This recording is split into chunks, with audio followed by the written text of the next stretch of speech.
Good morning बच्चों। Class BSc second year और BSc BEd third year के लिए ऑर्गेनिक केमिस्ट्री का हमारा कॉमन टॉपिक चल रहा है कार्बोक्सिलिक एसिड, जिसके पार्ट नंबर 10 तक हमने कर लिया।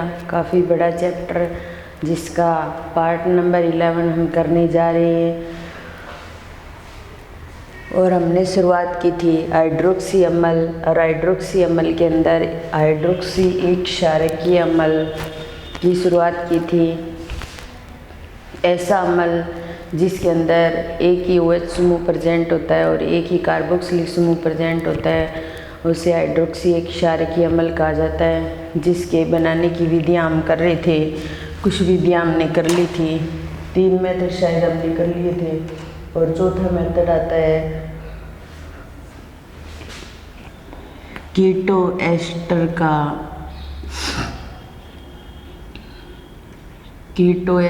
का उत्प्रेरकीय अपचयन। कीटो एस्टर का उत्प्रेरकीय अपचयन।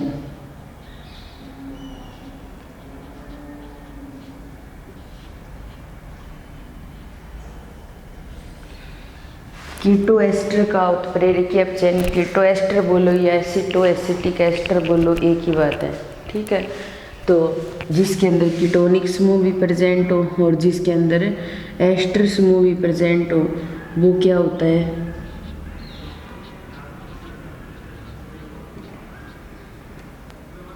ये कीटोनिक समूह को रिप्रेजेंट कर रहा है और ये किसको शो कर रहा है, एस्टर समूह को। इसलिए इसको क्या बोला जाएगा, कीटो एस्टर। क्या बोला जाएगा, कीटो एस्टर। कीटो एस्टर का हाइड्रोजनीकरण करवाएंगे निकल उत्प्रेरक की प्रेजेंस में। और कीटोनिक समूह का जब हाइड्रोजनीकरण करवाते हैं तो वह एल्कोहलिक समूह में चेंज हो जाता है। तो एक हाइड्रोजन इस कार्बन के साथ जुड़ जाएगी और एक OH के साथ जुड़ जाएगी और क्या बन जाएगा, CH2O, C double bond O और C2H5। ये O इस साइड लगा लो जी, कोई फर्क नहीं पड़ता, इस साइड हो तो भी अच्छा लगेगा, ठीक है। हम इस साइड कर देते हैं इसको, ठीक है। अब देखो कीटोनिक समूह सेकेंडरी एल्कोहलिक समूह में चेंज हो गया। अब हम इसका क्या करवाएंगे, जल अपघटन करवाएंगे। तो यहाँ से C2H5OH बाहर निकल जाएगा, ये निकल गया, इसके साथ OH जुड़ जाएगा तो CHOH और CH2 और COOH।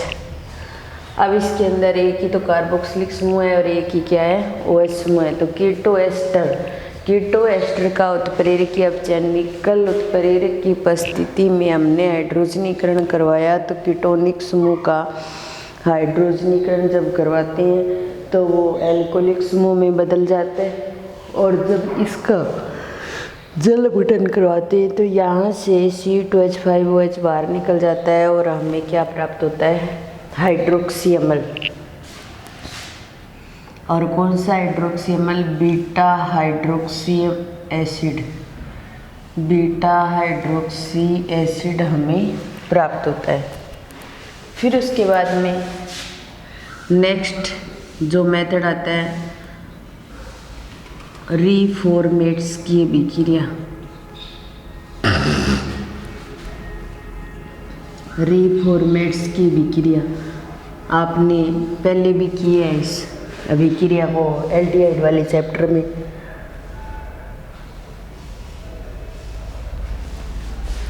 इस अभिक्रिया के अंदर क्या करते हैं, अपने कीटोन लेते हैं और कीटोन की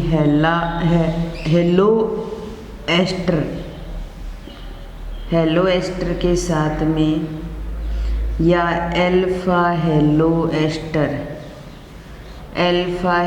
एस्टर के साथ में रिएक्शन करवाते हैं, किसकी, कीटोन की, ठीक है। ये इलेक्ट्रॉन यहाँ ट्रांसफर होंगे तो आंशिक नेगेटिव और इस पर क्या जाएगा, आंशिक पॉजिटिव चार्ज। ऐसा होगा तब ये कार्बन इस कार्बन के साथ ऐड हो जाएगा, तो RCr, और उसके बाद में यहाँ पर वो Zn की प्रेजेंस में रिएक्शन कराते हैं तो ZnBr ये बनता है, और उसके बाद में CH2 C double bond O और O और C2H5 ये बन जाएगा।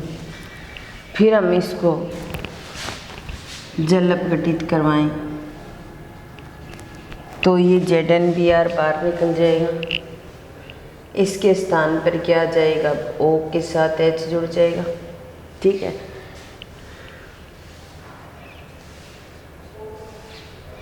और उसके बाद में CH2 C double bond O C2H5 ऐसे कैसे आ जाएगा। फिर उसके बाद में हम इसको क्या करेंगे, अम्लीय जल अपघटन करवाएंगे तो यहाँ से C2H5 OH बाहर निकल जाएंगे, निकल गए। अब पीछे क्या बच गया, RCrOH, और यहाँ क्या जाएगा CH2 और CO के साथ OH जुड़ जाएगा, क्या बन जाएगा, कार्बोक्सिलिक समूह और हाइड्रोक्सी समूह। एक ही कार्बोक्सिलिक समूह है, एक हाइड्रोक्सी समूह है, इसलिए हाइड्रोक्सी एक क्षारकीय अम्ल हो जाएगा। ये कार्बन अल्फा है तो ये बीटा है, तो क्या बन जाएगा, बीटा हाइड्रोक्सी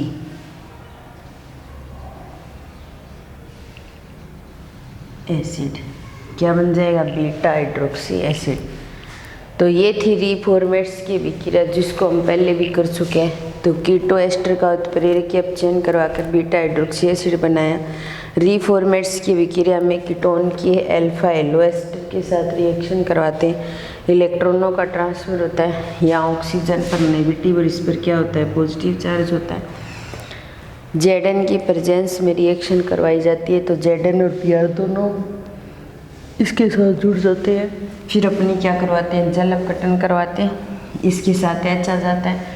फिर यहाँ से फिर जल अपघटन करवाते हैं तो C2H5OH बाहर निकल जाता है और हमें बीटा हाइड्रोक्सी एसिड प्राप्त हो जाता है। क्या प्राप्त होता है भाई, बीटा हाइड्रोक्सी एसिड हमें प्राप्त होता है। तो एक तो कीटो एस्टर का उत्प्रेरकीय अपचयन कराया,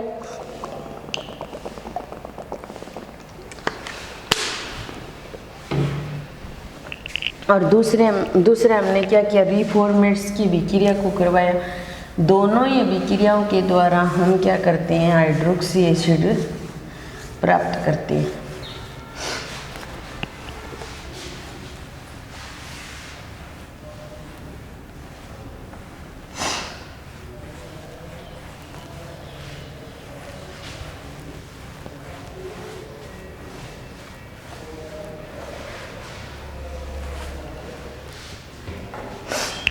तो ये 5 रिएक्शन के द्वारा हमने क्या किया, हाइड्रोक्सी एसिड को प्राप्त किया। उसके बाद में नेक्स्ट आता है एल्डोलों के ऑक्सीकरण से।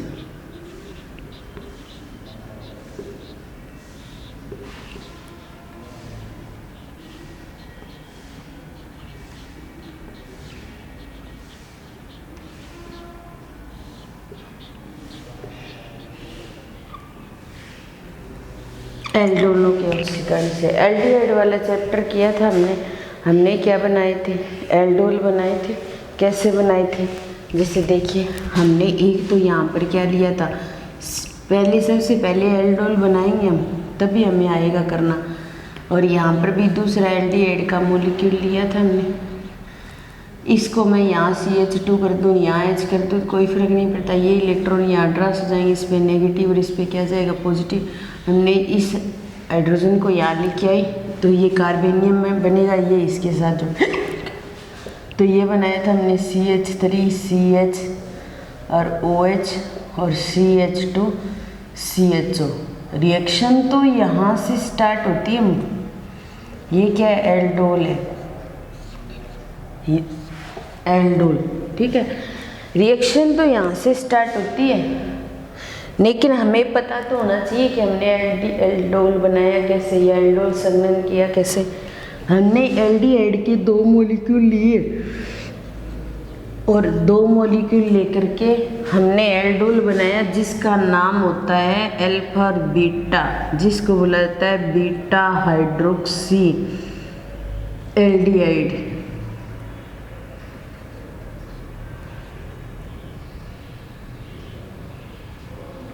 ठीक है, और इसी को ही क्या नाम दे दिया जाता है, एल्डोल नाम दे दिया जाता है।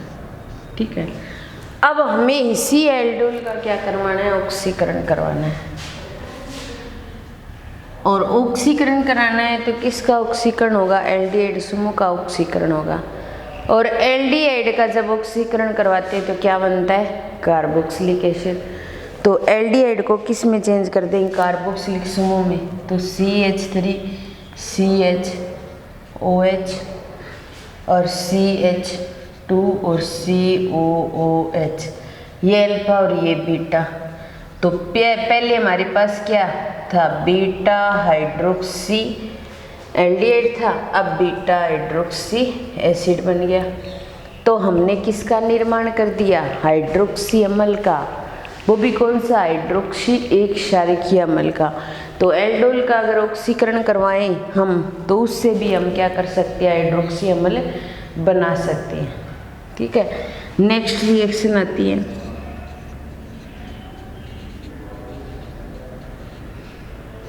ग्लाइकोल के ऑक्सीकरण से।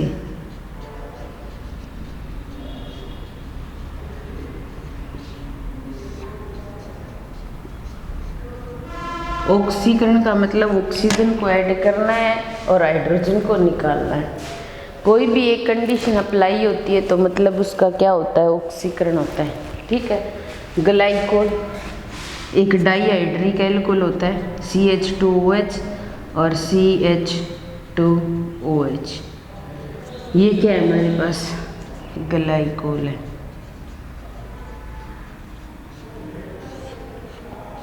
ठीक है, अब देखो 2 OH समूह है तो ये एक डाईहाइड्रिक एल्कोहल भी है। हमें क्या करवाना है, इसका ऑक्सीकरण करवाना है। चलो ऑक्सीकरण करवाते हैं। हम जब भी एल्कोहल का ऑक्सीकरण करवाते हैं तो वो किस में चेंज होता है, एल्डिहाइड में। तो एक हाइड्रोजन यहाँ से, एक हाइड्रोजन यहाँ से निकल जाएगा और यहाँ बचेगा CHO, यहाँ बचेगा CH2OH।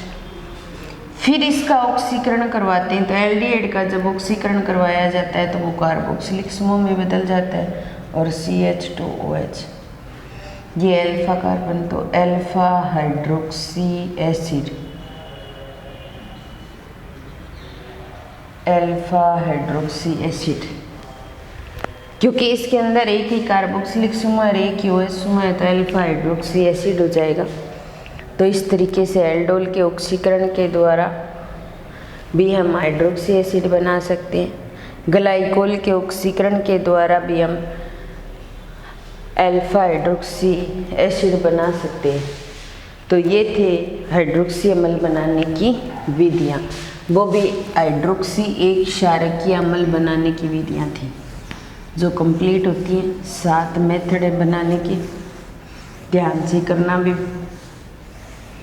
अब हम इनकी केमिकल रिएक्शन की बात करेंगे, रासायनिक अभिक्रियाओं की बात करेंगे।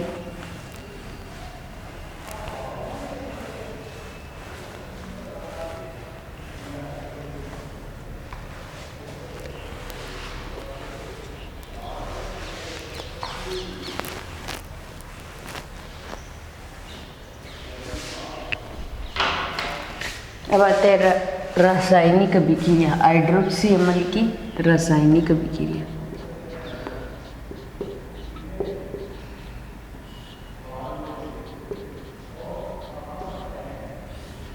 सबसे पहली अभिक्रिया PCl5 व SOCl2 के साथ।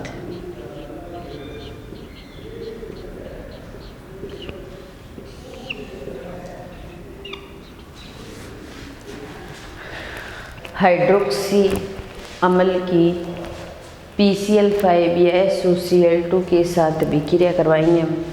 तो जैसे ही अभिक्रिया करवाते हैं OH समूह Cl समूह में चेंज हो जाता है। तो जैसे हमारे पास CH2Cl है, OH है, और यहाँ CH2COOH, ये क्या है, हाइड्रोक्सी अम्ल, हाइड्रोक्सी अम्ल। क्यों? क्योंकि एक ही तो कार्बोक्सिलिक समूह और एक ही OH समूह है। हम PCl5 के साथ रिएक्शन करवाएं या SOCl2 के साथ रिएक्शन करवाएं, सेम ही होगी। यहाँ से भी तो OH बाहर निकलता है और यहाँ से भी OH बाहर निकलता है, इनके साथ रिएक्शन कराते हैं तो यहाँ तो CH2Cl आ जाएगा और यहाँ क्या आ जाएगा, COCl आ जाएगा। तो हेलो व्युत्पन्न प्राप्त हो जाएंगे हमें, या फिर अपनी कह सकते हैं कि क्लोरो एसिटिल क्लोराइड प्राप्त हो जाएगा। CH2C डबल बॉन्ड OCl, ये तो एसिटिल को क्लोराइड को शो करेगा और ऊपर क्लोरो दिया हुआ है तो इसका नाम हो जाएगा क्लोरो एसिटिल क्लोराइड। क्या नाम हो जाएगा, क्लोरो एसिटिल क्लोराइड। क्यों? क्योंकि एसिटिल क्लोराइड का मैसेज शो करते हैं CH3C डबल बॉन्ड O और Cl, ये एसिटिल क्लोराइड होता है। इसके एक हाइड्रोजन का प्रतिस्थापन करके हम क्या करें, इसके साथ Cl जोड़ दें तो इस चीज़ में और इस चीज़ में कोई फर्क नहीं। तो जो Cl प्रतिस्थापित होकर आया है उसको तो क्या लिखा जाएगा, क्लोरो, और पीछे वाला क्या है, एसिटिल क्लोराइड। तो क्या बन जाएगा, chloro acetyl chloride. Chloro acetyl chloride क्या करता है, वापिस CH2Cl और COCl, ये क्या करता है, शीघ्र ही जल अपघटित होता है और यहाँ से HCl बाहर निकलता है और OH इसके साथ जुड़ जाता है तो CH2Cl और COOH ये बन जाएगा। या हम ClCH2COOH ऐसे लिख सकते हैं। तो ये एसिटिक एसिड को शो कर रहा है और ये क्या बन जाएगा, क्लोरो एसिटिक एसिड।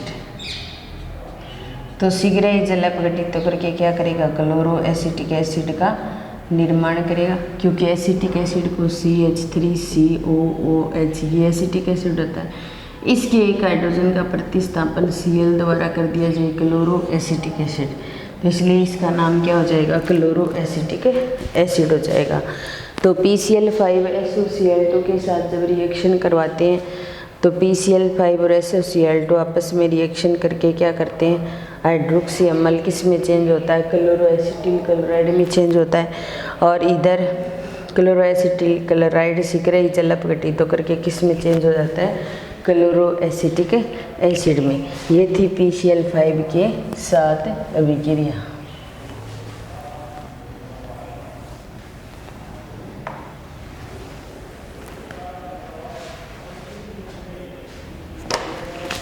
उसके बाद में अपने क्या करते हैं, KMnO4 के साथ ऑक्सीकरण करवाते हैं।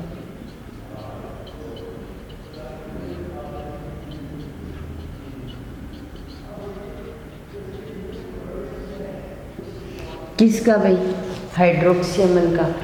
तो हाइड्रोक्सी अम्ल का अगर KMnO4 के साथ ऑक्सीकरण करवाया जाए तो जो हाइड्रोक्सी अम्ल होते हैं वो किस में चेंज हो जाते हैं, एल्डिहाइड या कीटोन में बदल जाते हैं।